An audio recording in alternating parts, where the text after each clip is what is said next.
সিদ্দিক আকবর কি ভাই আপনার চেয়ে কম বুঝেছে? এই যে কথা বলেন না, সিদ্দিক আকবর কি আমার চেয়ে আপনার চেয়ে কম বুঝেছে? তো ইনিও তো মিলাদুন নবীর পক্ষ হয়ে উম্মতি মুহাম্মদীদেরকে বাণী দিচ্ছেন। কিভাবে দেখছেন ভালো করে খেয়াল করুন।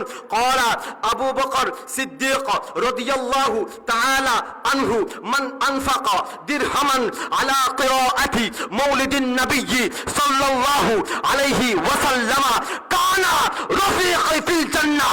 সিদ্দিক আকবর বলছেন, উম্মতি মুহাম্মদী, যদি আমার নবীর মিলাদের জন্য যদি কোন ব্যক্তি 1 টাকা 1 দিরহাম যদি খরচ করলো, খোদা কি কসম কিয়ামতের ময়দানে আমি সিদ্দিক আকবরের সাথে তার জান্নাত হয়ে যাবে।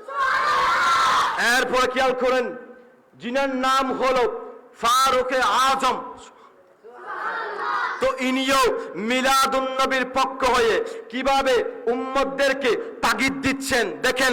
ওয়াকালা উমর রাদিয়াল্লাহু তাআলা আনহু মান আযযামা মাউলিদান নবী সাল্লাল্লাহু আলাইহি ওয়াসাল্লাম ফাকাদ আহয়াল ইসলাম। যে ব্যক্তি নবীর মিলাদের জন্য, নবীর মিলাদের পক্ষ হয়ে কথা বলেছে, নবীর মিলাদ যেখানে হয়েছে সেখানে পরিশ্রম দিয়েছে, সেখানে কষ্ট করেছে, সেখানে 1 দিরহাম খরচ করেছে, সে যেন আমার রাসূলের ইসলামকে জিন্দা করলো, আমার রাসূলের বাগানের মধ্যে একটি গাছ রোপণ করলো। জোরে বলুন। এরপরে খেয়াল করেন, যিনার নাম হলো হযরতে ওসমান গনি রাদিয়াল্লাহু তাআলা আনহু, যিনাকে রাসূল করিম সাল্লাল্লাহু আলাইহি ওয়াসাল্লাম বলেছেন জামিউল কুরআন, উপাধি দিয়েছেন জামিউল, আর একটু জোরে বলুন জামিউল কুরআন। হযরতে ওসমান জুন্নুরাইন তিনি বলছেন, ক্বালা ওসমান রাদিয়াল্লাহু তাআলা আনহু মান আনফাকা দিরহামান আলা কিরাআতি মাউলিদিন নবী সাল্লাল্লাহু আলাইহি ওয়াসাল্লাম ফাকান্নামা শাহিদা গাজওয়াতা বদরিন ওয়া হুনাইন।